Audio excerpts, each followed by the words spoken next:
Welcome back, everyone. Today we're going to talk about acute infections. This is lecture number 16. This lecture and the next, we are going to talk about the two main patterns of infection. That's what this is about. There are acute and persistent infections. Now, as I've said before, biology is not always black and white. It's always gray. But this is what we do to try and understand patterns, and then there's always a little bit of gray matter, which I'll point out.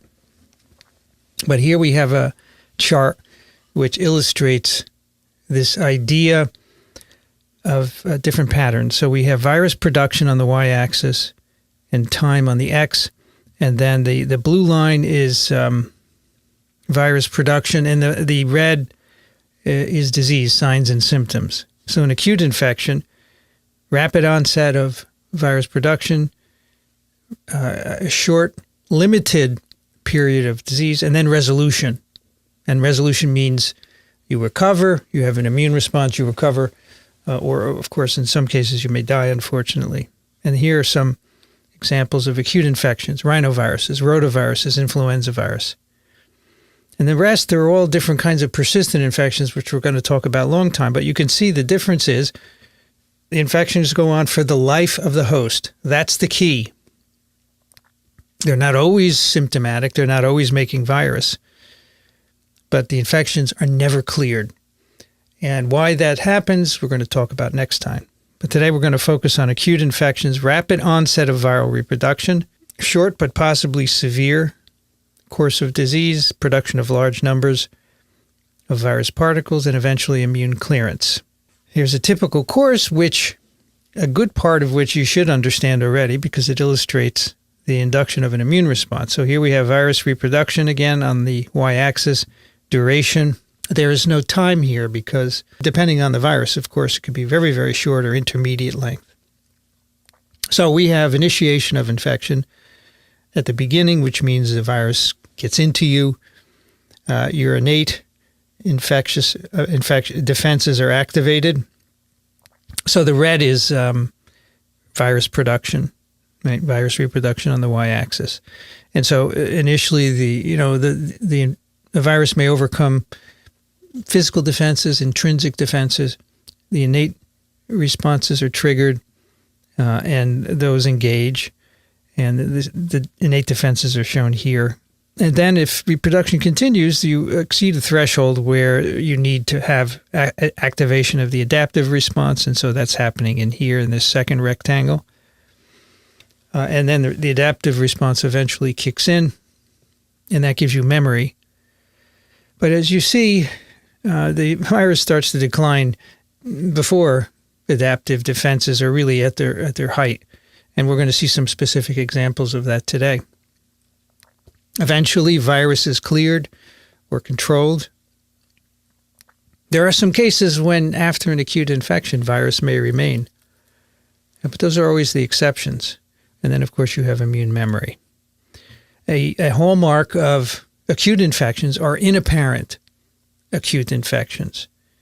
And this means you have a successful infection. A virus gets in you, it reproduces in your cells. However, you have no symptoms and you have no overt disease. Obviously, you have signs. Signs are what can be measured, right? You could measure virus load. You could measure innate responses or adaptive responses.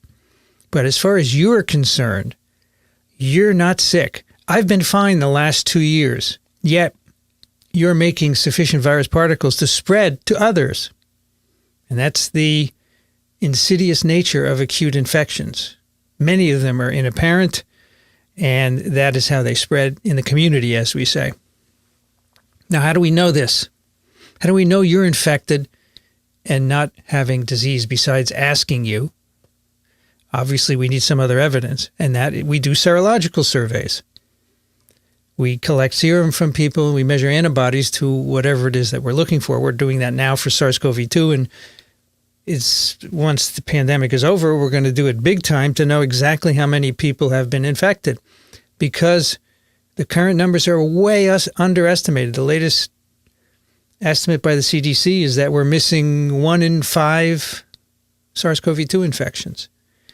Even higher in kids, maybe 1 in 12, 1 in 10 or 1 in 12 in kids. So we need to know, and we need to do serological surveys, because once the infection is over, of course, you can't look for nucleic acids in most cases. So that's how we know that many viruses cause inapparent infections. And SARS-CoV-2 is no exception. About 20% of the infections are inapparent. And this has been clear from the start, although it was, if you read the press, it's widely debated. It is not widely debated. It is a feature of acute infections.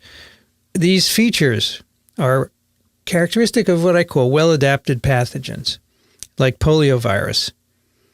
Over 90% of poliovirus infections are inapparent. That's remarkable. And only 1% of poliovirus infections are paralytic. But 90%, you don't even know. And that's how the virus spreads in a population. SARS-CoV-2, probably about 20%. Again, a few studies have been done, but we're going to wait till it's over to get the final number. And it's going to vary depending on what country you're in. Acute infections are major and common public health problems. You know this: influenza virus, noroviruses. At one time, poliovirus was a big common health problem. Smallpox, which has now been eradicated in certain parts of the world, dengue, yellow fever. And they affect millions of people every year. This is not the first virus, SARS-CoV-2, that affects millions of people. It's rather routine, and so we don't hear much about it. But you'll see today the toll it takes on society. And they're really difficult problems because, and here's the key, in most cases, by the time you feel sick, the infection's already spread and it's probably almost over. And we'll show you some time courses today to substantiate that. Which of the following do acute infections and incubation periods have in common? The virus is not replicating. No symptoms are visible. Immune defenses are engaged. The immune system does not respond. All of the above. Most of you picked the wrong answer. B, no symptoms are visible. This requires you to remember what an incubation period is. Which of the following do acute infections and incubation periods have in common? So during an incubation period, the virus is replicating in both. No symptoms are visible. It depends in the incubation period. You may or may not have symptoms. So the only one that's correct here is immune defenses are engaged. I'm sorry for being confusing there. All right, so what I'm going to do today is go through 5 different acute infections caused by 5 different viruses that are transmitted in different ways and talk about them to give you a sense for what is an acute infection, what are the components, and how they differ among these viruses. This is our cast for today: influenza virus, poliovirus, measles virus, norovirus, and West Nile virus. So we have 2 viruses spread by respiratory routes, influenza and measles, 2 by fecal oral transmission, poliovirus and norovirus, and the last one, West Nile, by mosquitoes. So let's start with influenza, which of course is the disease caused by influenza virus. There are 3 types of influenza viruses. We call them types A, B, and C. Type A and B cause similar disease, and C mostly inapparent or mild upper tract illness. C infects nearly everyone. We don't make a vaccine against C because it's not serious enough. But the vaccine that you take against influenza contains both A and B types. Only influenza A types cause pandemics. And you know now what a pandemic is, right? A global outbreak affecting many countries. And periodically, influenza A viruses do that. And the last one was in 2009. And they happen every 10, 20, 30 years. So we'll have another. There's no question about it. The hallmark of these viruses is that they undergo antigenic variation, which means the virus changes slightly every year or so, and sometimes we have to make a new vaccine. Sometimes on a yearly basis, but sometimes not. It really depends. And the viruses are monitored by WHO, by CDC, and local authorities to see how they're changing in both the northern and the southern hemispheres. We'll talk more about that during a vaccine discussion. Transmission of influenza is via droplets that are produced when you talk, when you cough, when you sneeze, and they typically The virus is typically transmitted in the larger and smaller droplets, not these very, very small droplets that travel long distances. Although the coughing and sneezing actually isn't needed to transmit. Speaking is enough, remarkably. It can also be transmitted by direct contact with infected individuals. You touch your nose, your mouth, your eyes, you have mucus on your fingers contaminated with virus, and then you can transfer that to someone else. And so this is quite clear that this happens because, in fact, with influenza, we can do human challenge trials and we can know exactly how it's transmitted. So the virus enters the mouth and nose, the upper respiratory tract, reproduces in the mucosal epithelium, and spreads extensively throughout the tract. It may go down into the lower respiratory tract and cause pneumonia in some individuals, primary viral pneumonia or even secondary bacterial pneumonia. And here's an expansion of the mucosal epithelium, of course. The virus is entering. It penetrates the mucus. It enters the apical surface of these respiratory cells. And by the way, the mucus is full of sialic acids, which are the receptors for the virus. And that's one of the functions of neuraminidase, to chew those away so that the virus can penetrate the mucus and attach to the cell surface. Reproduces in these cells, doesn't get past the basement membrane, doesn't establish your viremia. At least the human types that we know of don't do it. And as I said, in some serious cases, it can go all the way down into the alveoli and reproduce there and cause serious pneumonia. Now, as you know, as we've mentioned before, you have a mucociliary elevator that brings material back up from the lower parts of the tract and mucus, and then you swallow that as a way of getting rid of it. So you can find nucleic acids of influenza virus in the feces. It's not replicating in the intestinal tract. Now, where does the virus reproduce in terms of the locations of receptors? Remember, sialic acids are the receptors, and it's specific for human influenza viruses. Alpha-2,6 linked sialic acids are the receptors for human isolates. That's how the sialic acid is linked to the second sugar. We talked about that in lecture number 5. And alpha-2,6s are all throughout your upper and lower tract, nasal mucosa, paranasal sinuses, your pharynx, larynx, trachea, bronchus, bronchioles. And you see not much alpha-2,3 until you get deeper into the tract. And the avian viruses that bind alpha-2,3, it's not easy for them to infect us. And we think they typically have to be inhaled deep into the lung to find alpha-2,3 receptors. These avian viruses are transmitted from poultry to humans, typically farmers who are taking care of chickens. In many countries, you sleep with your chickens, and so you're inhaling their breath all night, and you inhale deep into the lung their viruses. However, there is one way that avian influenza viruses have been shown to infect the upper parts of our respiratory tract, and that is in the eye. The cornea, conjunctiva, both have alpha-2,3 sialic acid. So infection can actually initiate in the eye. The virus can drain through this nasolacrimal duct, which brings tears into your nose. And it gets into your nose. The virus goes from your eye to your nose, and then it can enter the tract. That's been documented on some poultry farms in the Netherlands, that farmers can be infected with avian strains that way in the eye. So uncomplicated influenza, short incubation period, abrupt onset of headache, chills, and dry cough. Usually you can say, I know exactly when I started to feel sick. You get high fever, myalgias, malaise, anorexia. And what's this? You know what's causing that. It's your cytokine response. Influenza-like illness. You get a peak of fever within 24 hours, and then it starts to go down and actually goes away by day 6. But then your cough actually begins to intensify. You have a dry cough initially, becomes more productive, meaning you're coughing up mucus as your respiratory tract is trying to clear dead and dying cells. And this can often persist for 1 to 2 weeks. But as you'll see, the virus is gone by then. The virus really wrecks your respiratory tract cells. And in fact, cytotoxic T lymphocytes do a job because they're the ones that clear infections.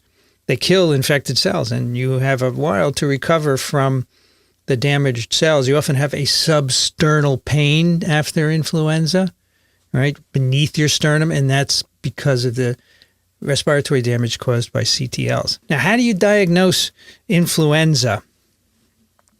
Most of the time you go to your provider and they look for influenza-like illness, which means fever, cough, or sore throat. And if it's here in New York in the winter, they say you have flu, and I'm going to give you a prescription. Now, of course, this year it's different because there's not much flu around. But in most normal years, this is what they would do. They could give you a rapid antigen test, but they're not very good. And it's better off for them to do it symptomatically and give you a prescription, because we do have some antivirals. You can do PCR if you'd like. It's going to take a little bit longer, but and nobody does viral culture anymore. But you can do serology, of course, but that's going to be later on. So if you want your symptoms alleviated, your doc in the right season is going to give you a prescription for an antiviral.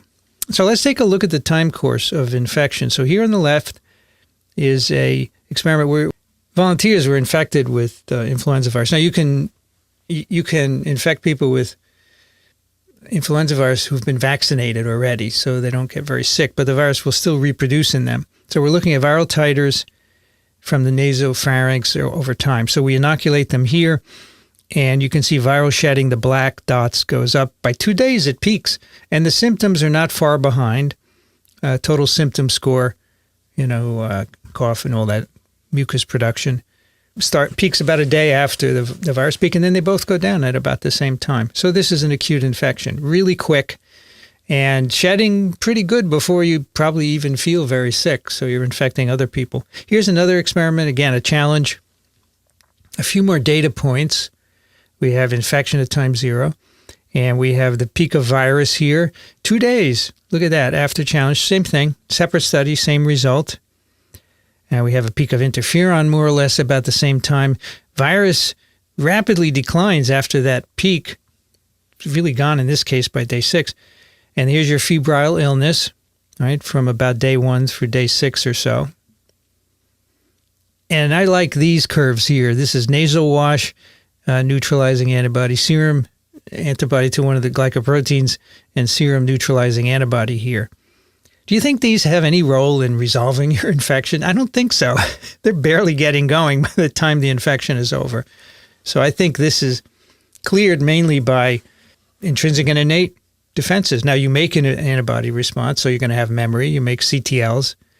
But I think they're probably too late to do very much unless your infection progresses. Now, influenza is a really classic seasonal disease, and we collect a lot of data globally on influenza virus. Many laboratories, here they are, the WHO, NREVSS collaborating laboratories, they all send samples to central labs, and they look for influenza virus to try and figure out what's circulating so we could be ready next year. And you can see these peaks of illness. We have type A, H3N2, H1N1, those are 2 subtypes. And then we have B, and then just percent positive. You can see it's peaking. These are weeks of the year. So it's peaking in the winter in temperate climates every year. And this would just go up to 2007. I picked this. It's old, but I couldn't find a more recent one to illustrate this nice seasonality of just isolation of virus. So that's it. Here in between, there's a little bit of virus. A few people, and these are number of isolates here and percent positive. There's always a little bit of influenza, even over the summer. But then big time explosion, typically in the wintertime. Now, a couple of questions here. Yeah, I had a doctor tell me I have viral syndrome. Yeah, that's because they don't know what you have. If it's winter and you have cough and fever, it's flu. If you take an antibody test and you're vaccinated, will you test positive? Yeah, because the vaccines are mainly whole virus, so you get antibodies to everything. I've heard of people in the trials getting antibody tests to see if they get the placebo. Yes, some people do that. For SARS-CoV-2, you have to get the right antibody test, right? Because most of the vaccines are spike-based, and if you don't get a spike antibody test, there are N protein antibody tests out there. That's not very useful. Do influenza vaccines prevent asymptomatic transmission? Yeah, they do. They don't prevent infection. You do get infected, but you don't shed enough to transmit. But you will be infected, because think about it. Your serum levels go down after an infection or vaccination. So then you get infected, your memory response kicks in, but it takes 2 days to get that nice memory response. And already, you saw it, 2 days, the virus is already peaking. So it can limit, it prevents disease. The flu vaccines prevent disease, but you still get infected. Speaking of serology tests, we'll do when the pandemic's over, how we differentiate people who've been infected versus vaccinated. You could do spike antibodies versus N antibodies. The N antibodies only come from people who are infected, and the spike is from both, so you can get an idea of who's been vaccinated and who's been infected. Now, it's not easy to figure out how many people have had influenza, so the CDC makes estimates because you don't diagnose everyone. You never do. You never diagnose everyone for any viral infection. And so here are the estimates for the 2019-2020. That's last year. Because this year there's like nada, zip. It's amazing. So here they estimated from October through April, it's roughly the flu season, between 39 and 56 million illnesses, medical visits, hospitalizations, and between 24,000 and 62,000 deaths. And this, of course, this is somebody's somebody, right? Somebody's brother or sister or mother or father, family member. But nobody pays any attention to it. And every year you have this burden. And apparently people are okay with that, right? People meaning the news. They're okay. They don't want to report it. It's not news, I guess. And so here's why these are estimates. Influenza surveillance does not capture all cases. You know, they make these statistical estimates based on weekly data. And there's a wonderful site which has been at the bottom of these slides, Flu Weekly, basically. You can go, and every day they have data on flu. Well, as I said, this year, there's not much data. So here are some of the graphs they do. And as I said, in the U.S., they have an amazing surveillance system. Here we have influenza-positive tests reported to the CDC by U.S. public health laboratories. That's last year's season. And you see they're typed according to A, or subtype of A or B. And B it has different lineages, which you can see here. But the point is that, you know, it's going up in the fall. It peaks in the winter. That's like 2020 week 6, right? Peak roughly. And then 2020 week 14, it's over. Here's a positive test reported by U.S. clinical labs. So that's a different kind of laboratory. Similar kind of peak, right? In the winter and then gone by the spring. In this graph, we're looking at pneumonia and influenza mortality. So you can't often tell if people have died from influenza because they don't write on the death certificate influenza. They may write pneumonia. Sometimes they'll write pneumonia secondary to influenza, and that's great, but they don't always do that. So you have to make estimates. So here are estimates of, it's called P&I, pneumonia and influenza mortality. And this is for every year, right? And there's this statistically predicted epidemic threshold, the two black lines, you know, the high and the low. And it cycles with the virus. It's seasonal, right? And then red is what actually happened that year. So you see in some seasons, the P&I deaths exceed what we think it should be. Some seasons a lot more. Right, so here that you know, some years a virus, a variant circulates that's a little more virulent than other years, so you get more death. But there are other things that can cause this as well. And last year was not very virulent as things go. Now, the 2019-2020 season, you can break it down by state.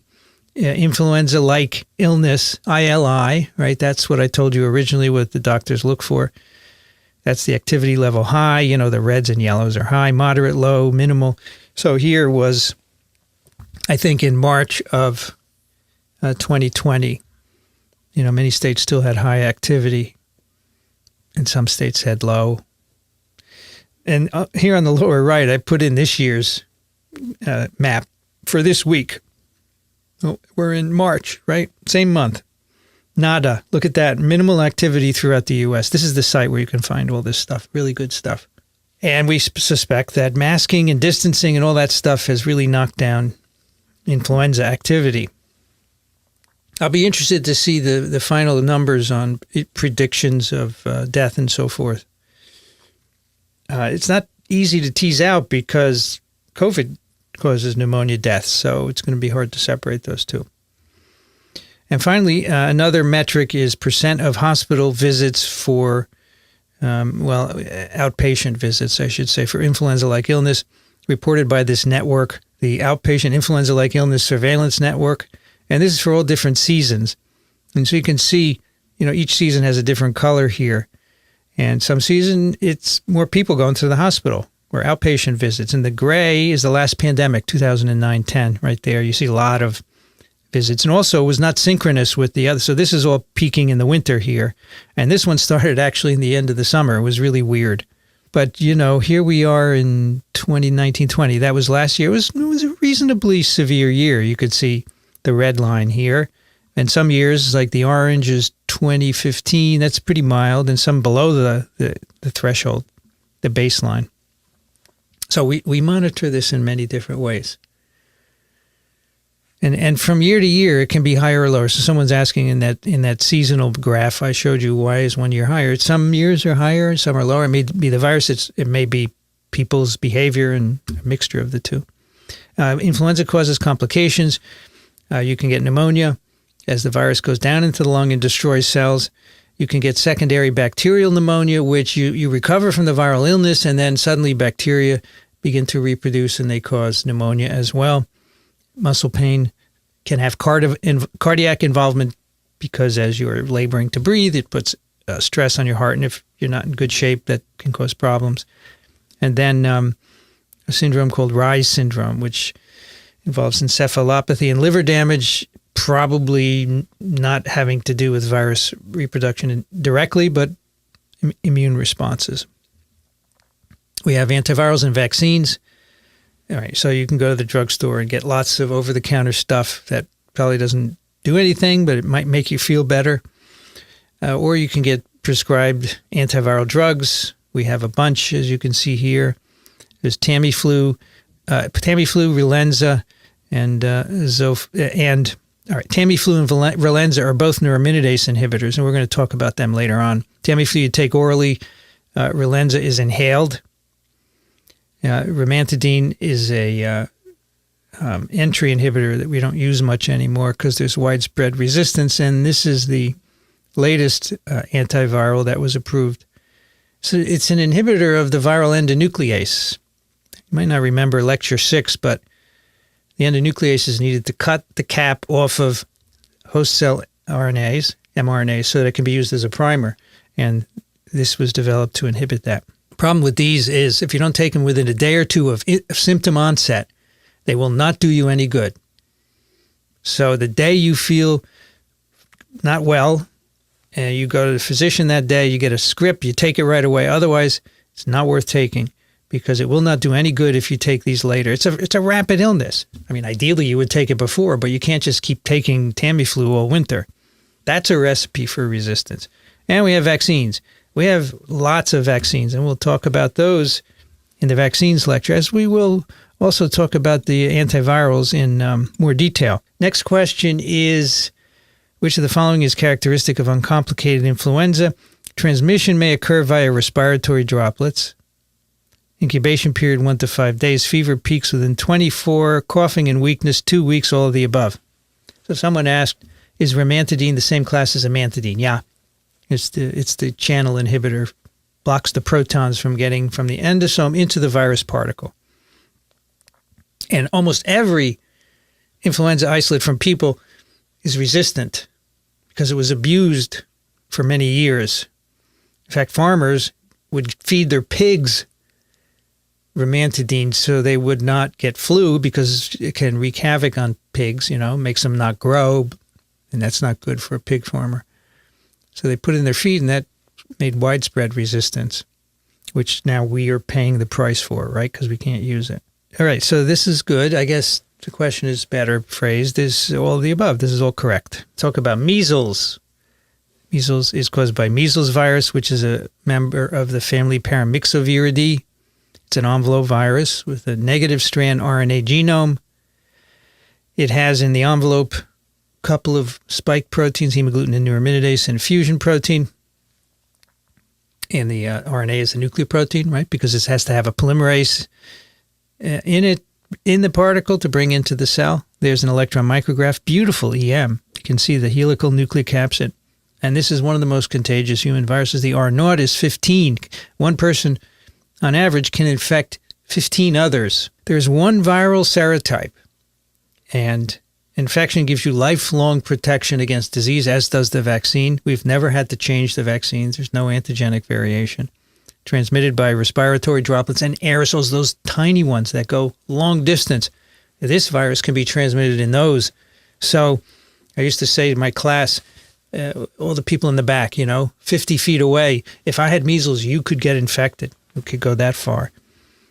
And you were shedding for a couple of days before the rash, which is really the time when you know you have measles, back in the day when we had a lot of measles, here in the U.S. anyway.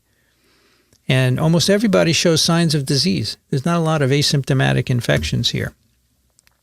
This is a fascinating pathogenesis. So you inhale the virus, replicates in your upper tract mucosa, breaches the basement membrane, and then establishes a viremia. And that brings the virus to multiple organs, including the skin, right? That's how you get the rash. And can also get into your brain. You can get encephalitis. But the way the virus gets back out is really interesting. Now, there are no receptors on the mucosal epithelial surface, the apical surface. This virus infects immune cells that are in the mucosa. And the immune cells go across the basement membrane and establish the viremia. This virus likes to reproduce in various lymphocytes. And then towards the end of the disease, the virus is in the blood. There's a primary and a secondary viremia. And so here's that illustration. Here's virus. It's got into an immune cell there, and the immune cell is bringing it into the blood. And then later in infection, infected cells are traversing the basolateral surface of the respiratory epithelium. There's actually a receptor on the basolateral surface for the virus. It's called Nectin-4.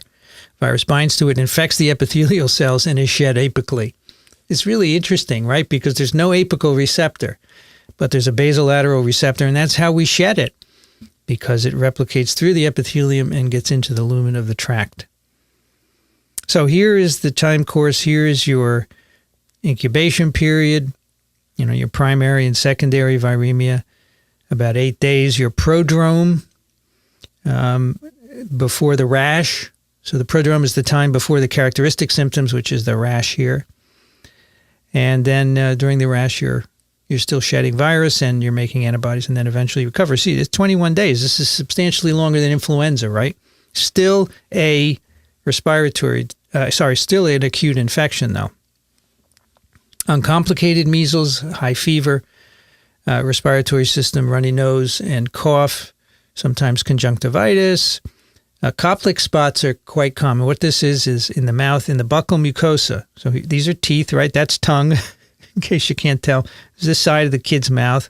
These little white spots, they're called Kopliks. That's where virus has infected the mucosal epithelium and has caused syncytium formation. If you took a little scrape of that and looked under the microscope, you would see syncytia, giant cells with lots of nuclei. And that, in the old days, you'd say, yeah, you have measles. Of course, if you have a rash like this, it's quite clearly measles anyway. It's from face to extremities, the rash. But we do get complications. Encephalitis, 1 in 1,000 kids. That's a lot. It's a lot of kids. And these kids can have issues the rest of their life. Not good to have virus in your brain. Bronchitis, pneumonia, ear infections as well. In the U.S., before vaccine, the fatality was 1 to 2 per 1,000. And that's why we made a vaccine. But in countries with poor nutrition, as I told you, can be up to 30% fatality. There is a long-term sequelae called subacute sclerosing panencephalitis, which we'll talk about next time, because the virus sticks around, although it's not infectious, but it's sticking around in kids' brains. And, 10 years after they had measles, they die of a progressive neurological dysfunction. It's very rare, 1 in a million, but the virus is persisting in some way in nucleic acid form that we don't understand. And of course, the virus causes immunosuppression, and that leads to secondary infections. It's the main cause of death in third world children. I showed you this slide last time, but I want to show it to you again because it's so important. Measles erases immune memory. This is an experiment where thousands of pathogen peptides were put on slides, and then antibody serum from unvaccinated children before and 2 months after infection were used to say how many epitopes are still there. Measles infection caused elimination of between 11 and 73% of the antibody repertoire, and that's because the virus infects B and T memory cells and plasma cells. So you have an eraser of immune memory. It does come back, but if you've been vaccinated and your immune memory is erased, you need to be revaccinated. And it's hard enough to get vaccinated in underdeveloped countries as it is. So I need to vaccinate people. Now, in the U.S., before the vaccine, we used to have 3 to 4 million cases of measles a year. I had measles as a kid. There was no vaccine. The vaccine came out in the mid-'60s. But I had measles. I remembered it. Everybody used to get measles and mumps and rubella. We used to have 500 deaths a year, 48,000 hospitalizations, 1,000 chronic disabilities a year in the U.S. from encephalitis. That is a big healthcare burden. So we introduced the vaccine in the 60s, and we stopped endemic transmission in 2000 in the U.S. We use now the trivalent vaccines, measles, mumps, rubella. They're 3 infectious attenuated viruses. We'll talk about those in the vaccine lecture. Unfortunately, in 1998, a British gastroenterologist, Andrew Wakefield, claimed that this vaccine caused autism, and that led to people not wanting to use the vaccine. And his paper was wrong. It was retracted, but it did the damage. And to this day, some people believe him. The vaccine does not cause autism. It does not do anything wrong to people except prevent measles. Yet people get together in communities and decide they're not going to vaccinate their kids, and they use their religion as an excuse to explain their fears. And I always say to people, show me where in your religious codex it says you can't get MMR vaccine. Of course, it doesn't. But here, for example, in a Orthodox Jewish community in Rockland County a number of years ago, the community doesn't immunize itself against measles because the head rabbi says it's not good for you, it's bad for you, so they listen, and you have big outbreaks of measles, and the kids suffer in the end. The kids can't make their own decision, and they suffer. Not really fair. This guy, he's at fault. He lives in Texas. He still promulgates this nonsense. He's a big anti-vaccine guy. So here's what happened after vaccination. These were the cases per 100,000 in the U.S. per year. Vaccine introduced mid-'60s. We were able to eliminate endemic circulation, but there are always pockets of people who don't vaccinate their kids, and then the vaccine typically imported from other countries where there's significantly more circulation. So depending on the year, we can have a lot of cases. 2019, 1,200 cases, mostly in Rockland County, in that unvaccinated community. Not a lot in 2020, right? That's good because people weren't contacting each other. But you can see in other years, we should have 0. There should be 0 measles cases. And people make excuses for why they don't want to take the measles vaccine. It's an excuse because it does nothing but good. Now, the rest of the world has a lot of measles. And this is a yearly chart of measles cases by WHO region, right? The WHO divides the world into regions like Africa, Americas, Eastern Mediterranean, Europe, Southeast Asia, Western Pacific. And they're all colored here. And you can see in some years there are big peaks of measles. In 2019, there were almost 500,000 cases globally reported. I'm sure there are more than that. And this is not fair to the kids to let them have measles. Many countries cannot afford immunization, so we really should be helping them. So far, I think last year, 2020, the top 10 countries with measles: Yemen, Tanzania, India, Nigeria. And it was low last year because of COVID, but in other years it's even more. These are the countries with measles. So 0 would be clear. So some countries don't have any measles. It's great. But, the U.S. has between 100 and 1,000 cases. That's ridiculous. There should be no cases here. And you see South America has a lot. China has a lot. India, parts of Africa. And this year, because of a pandemic, 41 countries have put off their measles campaigns. And that's going to make measles worse next year. Real problem. This is not a good infection to get. So we have two issues. We have vaccine anti-vaxxers and we have countries who can't afford it, and we should really be helping them. Which of the following is a good reason to get measles vaccine? There's 1 in 1,000 chance of acute post-infection encephalitis, a 1 to 2 in 1,000 chance of death. Each infected person spreads the virus to 15 others. Immunosuppression can lead to secondary infections, all of the above. What's the difference between uncomplicated and complicated infections? An uncomplicated infection is where you get the standard signs and symptoms. So for influenza, fever, cough, runny nose, mucus, within 7 days it's over. That's uncomplicated. Complicated, you get secondary bacterial pneumonia a few days later. You get SSPE with measles. So the complications are beyond what the standard course is. So all of you got the right answer, mostly 97%, all of the above. Each of those is a good reason. Encephalitis, death, spreading to others, and immunosuppression. I want to talk about polio.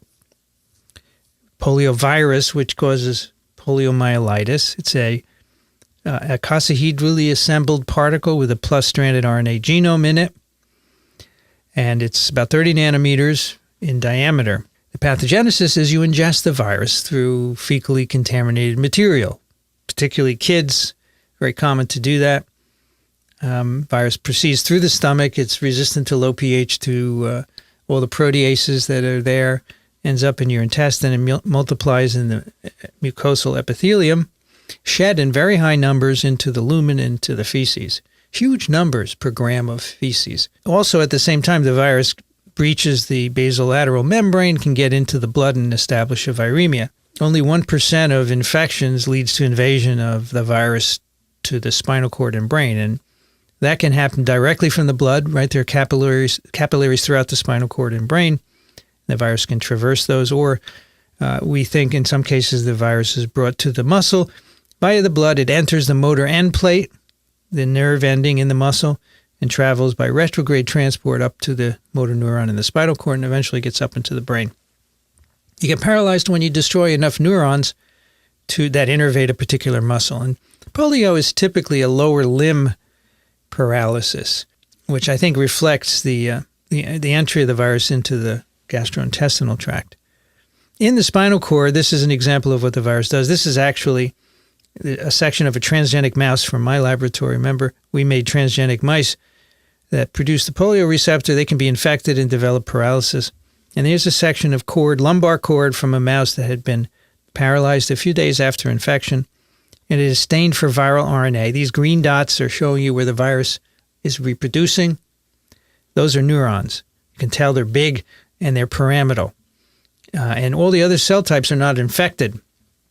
The astrocytes and the glial cells, probably because they don't have receptors. For some reason in the spinal cord, only the neurons, well, this is a mouse, a transgenic mouse, but even in humans, only the neurons have receptors for the virus. All these other dark cells, now these are immune cells that have come in, they're trying to clear the infection. But, you have enough virus destruction of these neurons and you get paralyzed. There's a lovely neuron there with axons and dendrites full of viral RNA. This is a wonderful course of infection from a 1950s textbook of medicine. By the way, your textbook of medicine, those of you who go to medical school, will not have any mention of polio, or very little. It certainly won't have multiple chapters as textbooks in the 50s used to. It was a major disease of children. And I love this is hand-drawn. This is how we used to make figures. We didn't have computers. Here we have exposure. This is put together from monkey and human data. Then we have temperature, virus. We have antibodies and more virus here. And then we have virus in the central nervous system. So we have a little incubation period, right? And then the temperature spikes, and you have headache, sore throat, and nausea. You have no idea what's causing it, right? Most kids get well. 99% of kids get well. And during this period, look, we have virus in the feces. So infecting other kids for a long time, for almost a month. And virus in saliva and virus in the blood. There's your primary viremia, but no virus in the CNS yet. So then in 1% of the kids, you have continued incubation, then a huge spike in temperature here, headache, nausea, and that's where you get your paralysis here, because you see now the virus is in the CNS. Again, that doesn't happen with everyone. That happens in 1% of cases, and I'm sure you would like to know why. We don't know why. My theory is the kids who get paralyzed have a defect in innate immunity. And it would be really easy to study by looking at SNPs by GWAS of kids who got polio, right? They're still around. We could get their blood and do it, but nobody's interested. Actually, I shouldn't say that. There's a group in Denmark who's done it, and I think they're going to continue after the pandemic. But so far, no clues.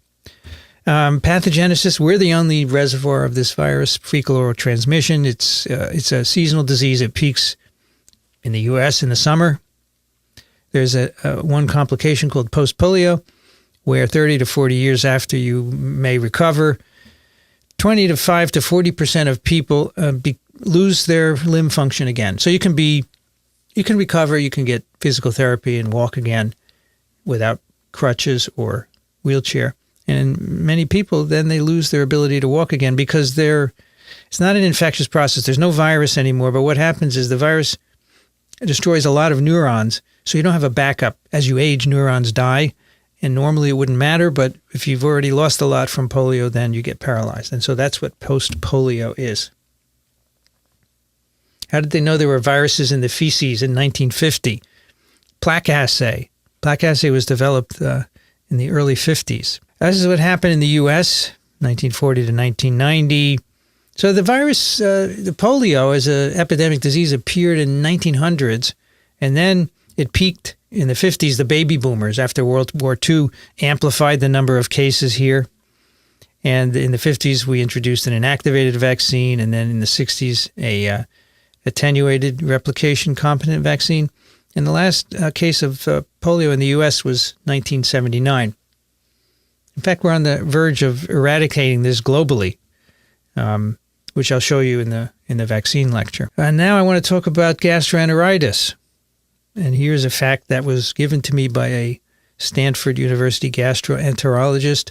In any 24-hour period, about 200 million people in the world have gastroenteritis, which means vomiting and diarrhea. And the amount of diarrhea water they pass equals the volume of water passing over Victoria Falls in 1 minute, which is 65 million liters.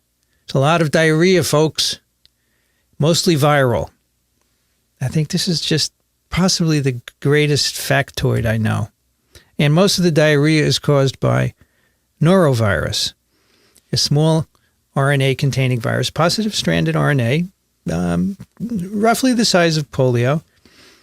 And it's responsible for about half of all foodborne outbreaks of gastroenteritis, 48 million cases per year in the U.S. So here's the breakdown. Norovirus in blue, most of the cases of foodborne gastroenteritis. And then we have bacteria and other things. Only 18 particles are enough to make you sick. I like this slide because how do we know 18? Because they actually feed people different amounts of norovirus. This is one of those viruses you can feed people, you can challenge them because you don't die, you just have gastroenteritis for a couple of days.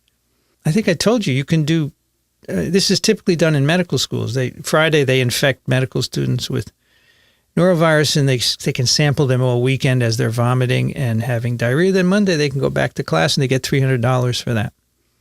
So I call norovirus a two-bucket disease, right? Because you have vomiting into one bucket and diarrhea into the other. Two-bucket. There are not a lot of two-bucket pathogens. This is one of them. Fecal oral spread.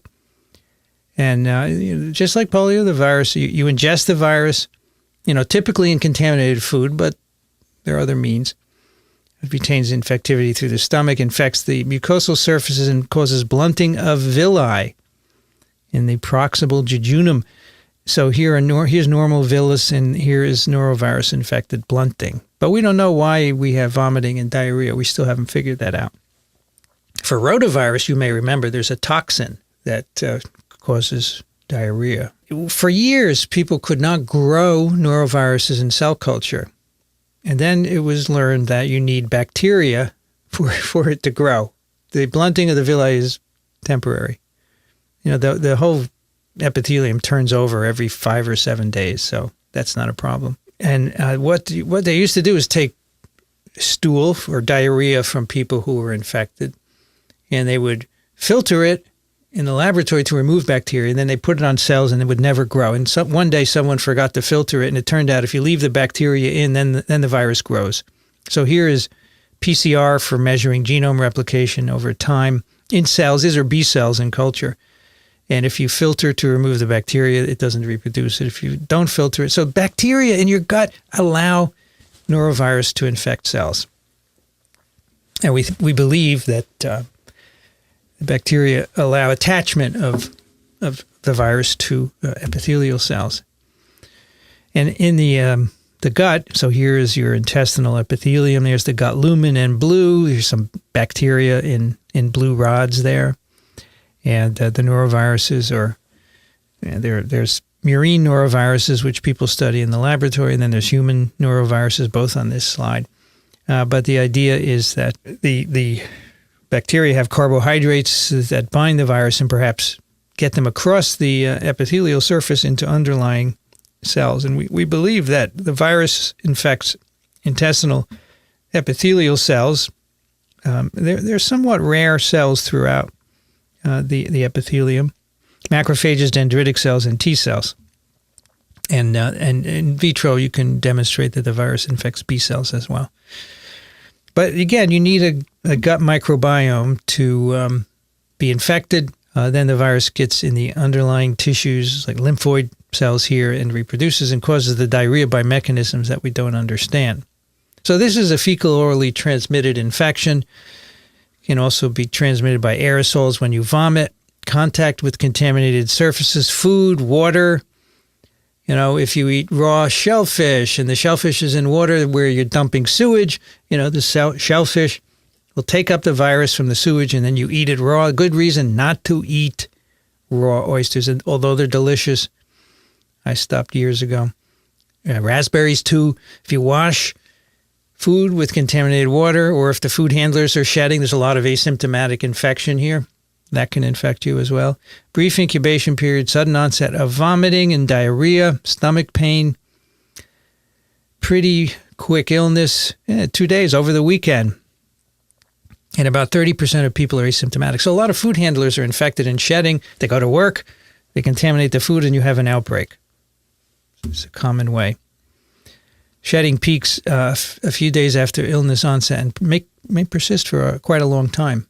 So that's a good way to spread it. And you get immune, but apparently you can get reinfected. There seem to be other strains circulating out there. There are a number of different antigenically different strains. Also, you need mucosal immunity to protect you, and that wanes very rapidly. Now, what that means for a vaccine is not clear, and people are still working on a vaccine. Humans are probably the only reservoir, although there's some evidence that the virus can infect some non-human animals. Affects all ages of people year-round, but it peaks in the cold weather. Outbreaks often occur in semi-closed environments. What is that? Nursing homes, hospitals, cruise ships, military, schools, recreational activities, anything where people get together. And we're doing that more and more. Right? Daycares, we do that all the time. We never used to do that. What's the treatment? Well, keep hydrated. That's it. If you can drink or give fluids, you'll be good. As I said, rarely fatal. There's a vaccine in development. And the deaths that we see is mainly in children where you cannot hydrate them easily, sort of like rotavirus. So we'd like to have a vaccine for this. Here are the different ways that these infections or the viruses are transmitted. These are various settings. So we have our retirement centers, nursing homes, hospitals, restaurants, catered meals. It's probably good that you can't go to restaurants these days because you don't have norovirus or influenza virus. Schools and daycare centers, cruise ships. Cruise ships get a lot of publicity, but they're only about 10%. And most of the transmission is person to person, right? By contamination. Foodborne is just 10%. Waterborne is low. Person to person spread, contaminated hands to contaminated hands. And it even gets aerosolized. Here is an article about an Air New Zealand plane where somebody threw up. A sick passenger passed norovirus to the crew. Not only did the crew that cleaned up the mess got sick, but on every flight, at least one or more crew members got sick with typical symptoms. So even if you vomit into the bag, you're aerosolizing it, and you can infect a lot of people. So it's another reason why not flying this year has been good, I think. So at least one cruise ship company, who I will not mention, calls itself the happiest place on earth. I think not. I would not set foot on a cruise ship because they have outbreaks of norovirus. Here are just some that have been recorded where in some cases we can see they're caused by norovirus, but there are other viruses that cause gastroenteritis, so it can be others. Now, what is it with a cruise ship? Well, we track illness because it's, you put 5,000 people on a tin can and you send them out into the ocean with food and infected people. It's a recipe. So we track it and we find outbreaks more quickly on cruise ships, close living quarters, right? And new people. Every time you get a fresh set of people to be infected. Many cruise ship companies now are doing amazing things to prevent infections. They have mechanized hand washing stations. They have testing. They don't want to have their cruise canceled and have to give everybody their money back and come back and have to sterilize the ship. So they're really working hard to fix it. And they've done a good job, I think. I still wouldn't take a cruise. Nor would I eat the mints when you leave the restaurant. Don't touch those. Those are so contaminated with E. coli. Why? People go to the bathroom, they don't wash their hands, and they take a mint. And don't even take one if there's a wrapper on it. The wrapper's contaminated. I don't know what. And you know what? If it's peanuts, don't take them either. Whatever's there. Wash your hands. This is what the CDC says. Rinse your fruits and vegetables. Cook your shellfish. Clean your surfaces. And if you're sick, don't prepare food for others. And finally, West Nile virus. We talked a little bit about this before. It's a flavivirus, isolated first in Uganda, the West Nile district, not Egypt. It was not isolated in anywhere near the Nile River, contrary to what this cartoonist thinks. It was absent from the Western Hemisphere until 1999 when it entered New York. People started getting encephalitis. The crows started dying. It probably came from Israel. The New York isolate is identical to a virus from an Israeli goose. And it could have flown in an infected person. I think probably not, because the viremia is not actually enough to give to a mosquito, enough virus to spread to someone else. I don't know, maybe a mosquito took a ride. It infects birds of all kinds. There's 37 different kinds of mosquitoes. There are other vertebrates, so pretty big host range. This is the host range of West Nile in green here. The transmission cycle, the natural cycle, involves mosquitoes passing it among birds in nature. So this is the natural host, birds and mosquitoes. Humans and horses are incidental or accidental hosts. Mosquitoes bite us. They've taken a blood meal from a bird. They have reproduced the virus inside of them. They infect us or a horse, and we get sick, West Nile disease, and we can get encephalitis. In fact, there's a vaccine for horses because racehorses are expensive and you don't want them to get encephalitis. So there's a West Nile vaccine for horses. Not yet for people. Horses are more expensive. The mosquitoes that transmit it to humans are called Culex species, or culicine mosquitoes. Incubation period, and 20 to 30% of infected people develop West Nile virus fever, and the rest are asymptomatic. 80% of people have no symptoms. So again, this virus is delivered by a mosquito to you. You are a dead-end host. You are not spreading it to anyone else. Neither is the horse.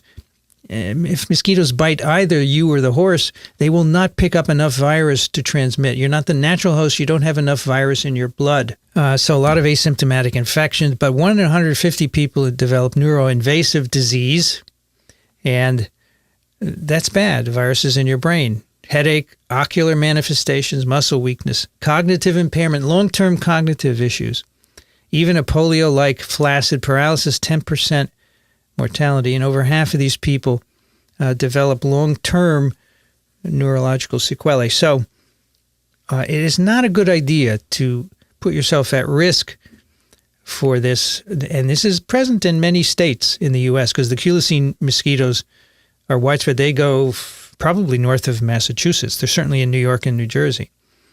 So you have to be careful. Pathogenesis, right? The birds are the natural host, and mosquitoes accidentally bite. Well, they bite humans because they want a blood meal, and no birds around, right? So a typical scenario is if the water's gone, if it's a dry season, the birds will go away. The mosquitoes are, what am I going to do? They bite people.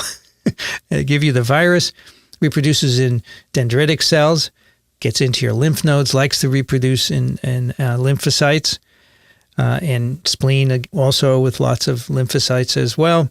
And that causes your West Nile virus disease, the fever and so forth. And in a fraction of people, remember we talked about toll-like receptor 3 being responsible for sensing infection, releasing TNF-alpha, and that permeabilizes the blood-brain barrier and lets the virus into the brain where it can reproduce in neurons. And that's basically the pathogenesis. And here's the numbers in the U.S. Now, from 99 when it first came in, 62 cases that year, 7 deaths. And you can see the numbers vary. Some years we have a lot. Look at 10,000 cases in 2003 with 2,800 neuroinvasive cases and 260 deaths. In 2019, lower. But I think a lot of the cycling depends on the weather conditions. We do track West Nile infections. The CDC tracks it. You can go to their West Nile site and look at disease by state. These are the last numbers. You can see the states with the most neuroinvasive disease, which reflects the overall burden.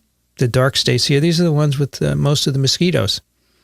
You know, we have a much lower burden here, but lots of mosquitoes in California. And it is a seasonal disease. So these are cases reported to the CDC by week of illness, right? In the winter, there are no cases. They start in June, more or less. They peak in the middle of the summer, and then they go down in December. And the neuroinvasive disease increases with age. So this is a breakdown of neuroinvasive disease incidence per 100,000 with age.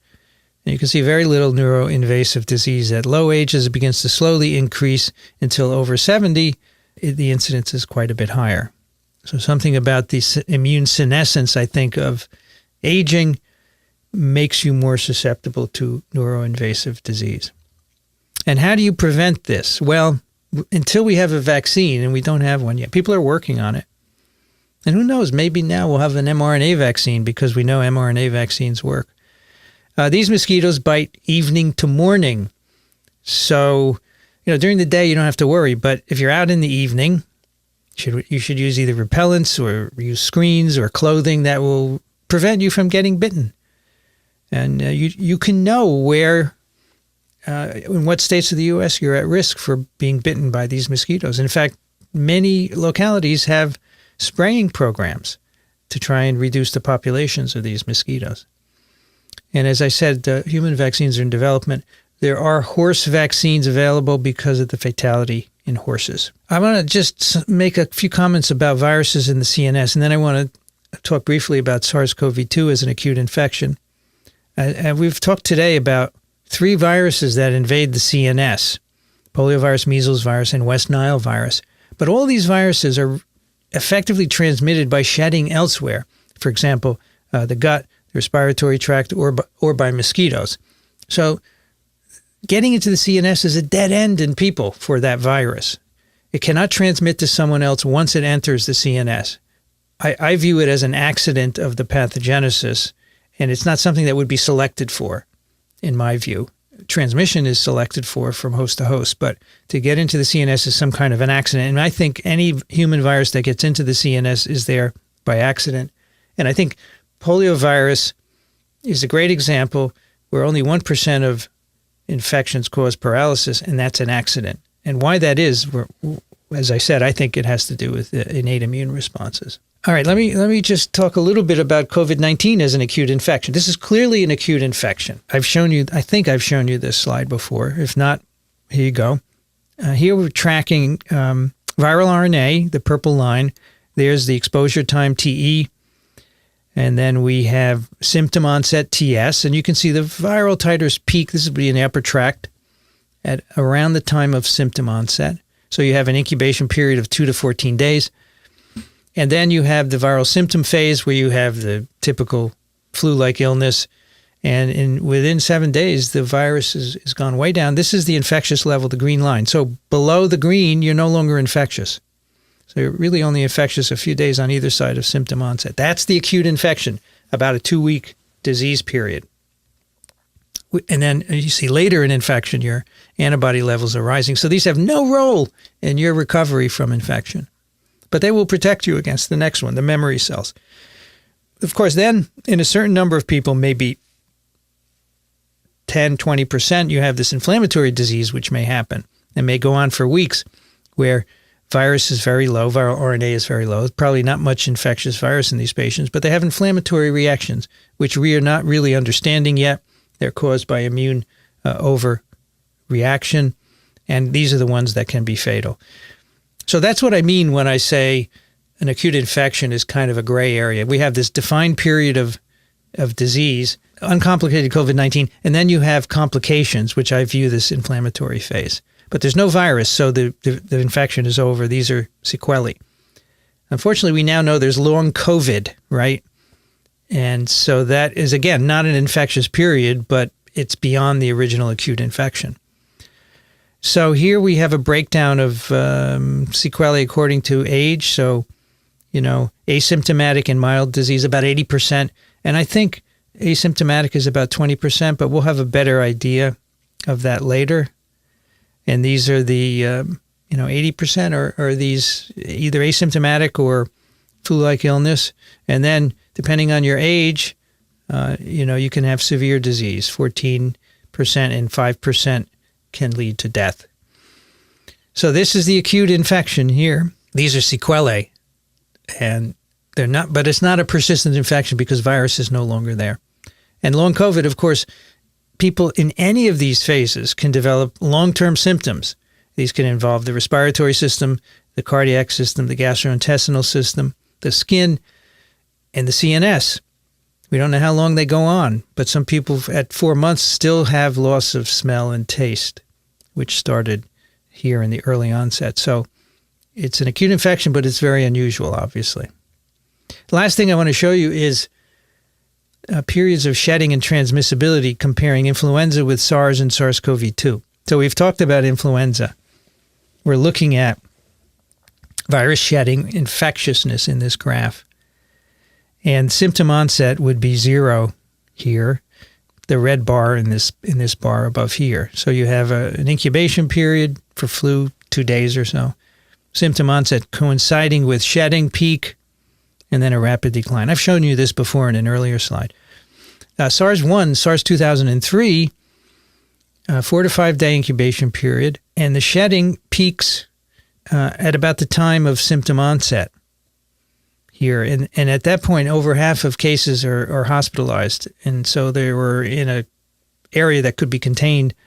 We could limit transmission, and that's why that outbreak was ended after 8,000 cases, because when people were shedding at the peak, they were at the most serious point of disease. This is the incubation period again in the blue, and then the shedding starts. But the symptom onset is not, the peak of symptom onset is not until about 10 or so. And then we have SARS-CoV-2, where I said the incubation period is about 2 to 14 days.